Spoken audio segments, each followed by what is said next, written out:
حبايب قلبي، اخباركم ايه؟ يا رب تكونوا بخير. النهارده صحيت من نومي بدري ونويت ما اروحش الشغل، وطالما صحيت من نومي لازم استفيد من يومي. قلت يا بيت جوزي بقاله كتير عمال يطلب مني شويه قرص فلاحي زي اللي كانت بتعملهم حماتي الله يرحمها زمان. قلت غالي والطلب رخيص. قلت اتشملل طالما صحيت من نومي بدري والجو كمان جميل، وده احلى جو تولعي فيه الفرن وتعجني وتخبزي فيه من بدري. شمرت وسميت الله ودخلت على المطبخ، ولعت الفرن وعملت بكيلو دقيق احلى شويه قرص فلاحي. وعلشان ان نيتي ارضي جوزي ربنا اكرمني فيهم وتسووا التسويه الجميله دي من فوق ومن تحت. اقول لكم ايه على جمال العجينه بتاعتها، ولا جمال الحشوه وطعمتها، والكميه كمان اللي طلعولي من كيلو دقيق. طبعا يا جماعه لسه هقول واقول دلوقتي ده الوقت اللي تعملي كل حاجتك في البيت.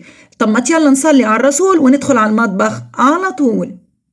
واول حاجه هنحضر الخميره بتاعتنا، نص كوبايه ميه دافيه عليهم معلقه خميره مليانه وكمان 4 معالق سكر. هقلب السكر مع الميه والخميره وهركنهم على جنب لحد ما تشتغل الخميره شويه. وهنعمل النهارده كيلو دقيق. كيلو دقيق ده انا نخلته كويس وهنزل عليه بكوبايه سمنه بلدي. مش هقولك في ظل الاسعار دي اشتري سمنه بلدي، لم شويه وش اللبن بتوع كل يوم واضربيهم هيعملوا لك احلى شويه سمنه بلدي. ممكن تحطي نص كوبايه سمنه ونص كوبايه زيت، اعملي باللي موجود عندك وربنا يحسن ما بين ايديكي. هنزل على كيلو دقيق دي معلقه ملح صغيره. السمنه دي انا يا دوب مسيحاها بس. هقلب كده السمنه في الدقيق بالمعلقه وبعدين هشيل المعلقه واشتغل بايدي. افركي بقى السمنه مع الدقيق كويس جدا. خدي وقتك في المرحله دي. انا عايزه الدقيق ده يبقى عامل زي الرمله كده اللي متشربه سمنه. يبقى احنا حاطين هنا كيلو دقيق وكوبايه سمنه، ممكن كوبايه الا ربع سمنه وزيت، نص سمنه نص زيت اللي موجود عندك. افركي كويس وخدي وقتك بالشكل ده. وبعد كده هنزل بقى بالخميره والميه والسكر، وكمان يكون عندك بقى شويه لبن رايب، يعني شوية لبن رايب، أو عندك كوباية زبادي مع كوباية لبن. يعني ما فيش حاجة توقفك، اللي موجود عندك. ممكن تشيلي اللبن خالص وتحطي لبن بودرة اللي موجود عندك، بس يستحب لو عندك شوية لبن رايب. اعجني بقى ولمي شويه اللبن الرايب دول تقريبا نص كيلو. انا بنزل بيهم شويه شويه حسب العجينه ما تاخد، فزي ما انتم شايفين انا بنزل شويه شويه. العجينه لسه ناشفه بنزل كمان بشويه لبن رايب. ويا سلام بقى، يا سلام لو عندك كده معلقتين قشطه من بتوع وش اللبن دول انزلي بيهم كمان. يبقى انت هنا هتحطي في العجينه دي سمنه بلدي وتحطي لبن رايب، ولو عندك زبادي ما عندكيش حطي معلقتين 3 قشطه. ولمي بقى العجينه لحد ما الطبق بتاعك ينضف بالشكل ده. ودايما كده وانت بتشتغلي بتذكري اسم ربنا وتصلي على الرسول وتتشهدي زي ما اهالينا علمونا. خلاص العجينه اتلمت والعجينه طريه، مش عايزه اقول لكم ريحتها عامله ازاي. طبعا سمنه بلدي ولبن رايب. قلبي كده بصوا واركني بقى. حطي العجينه دي في الطبق، طبقيها كده في الطبق، اديها كده لكميات كده وهنغطيها ونسيبها لحد ما تخمر.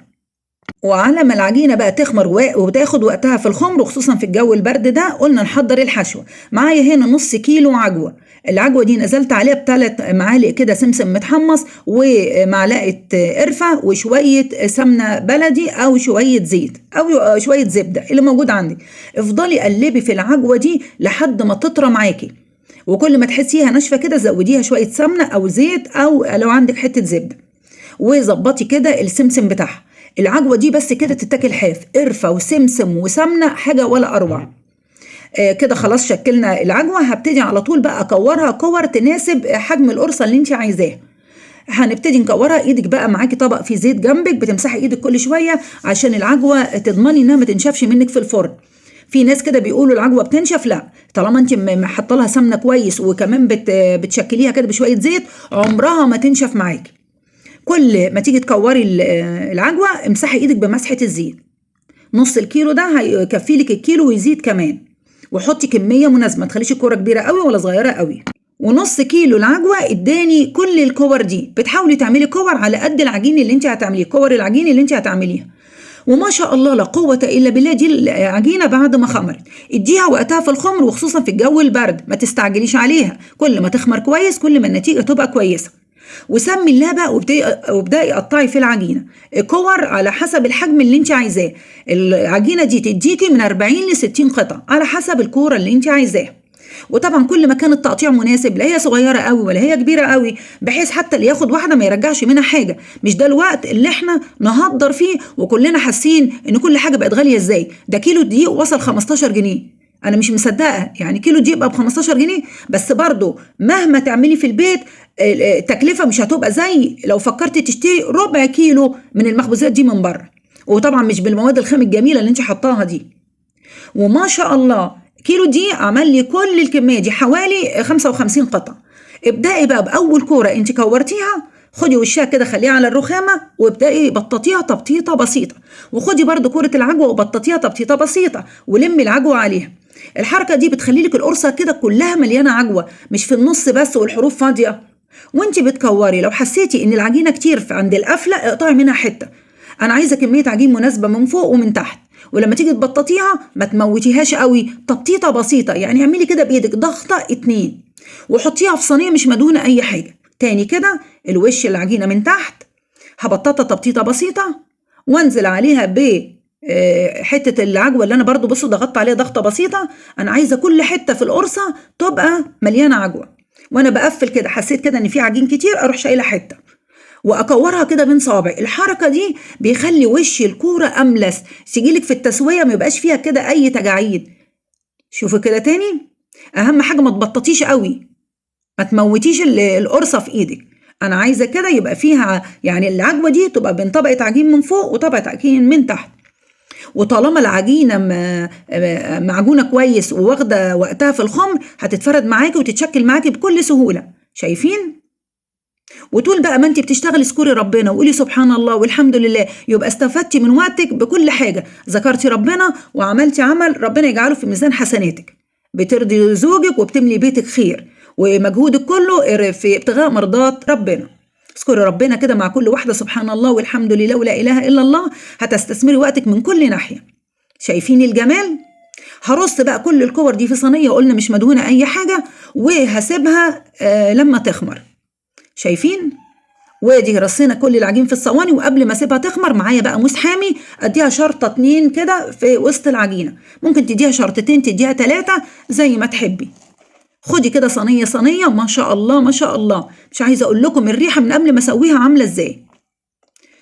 ادي كده قطعات بالموس الحامي اللي بتستخدميه لاول مره بالشكل ده، ونسيبها بقى لما تخمر تماما وندخلها الفرن.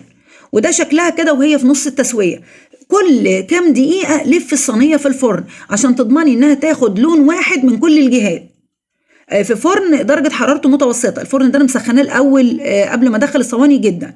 شايفين ما شاء الله لا قوة الا بالله، الريحة ملت البيت، القرص واخدة لون جميل من فوق ومن تحت. شايفين الجمال؟ بصوا وبتطلع بسهولة جدا من الصاج برغم ان انا ما دهنتوش اي حاجة.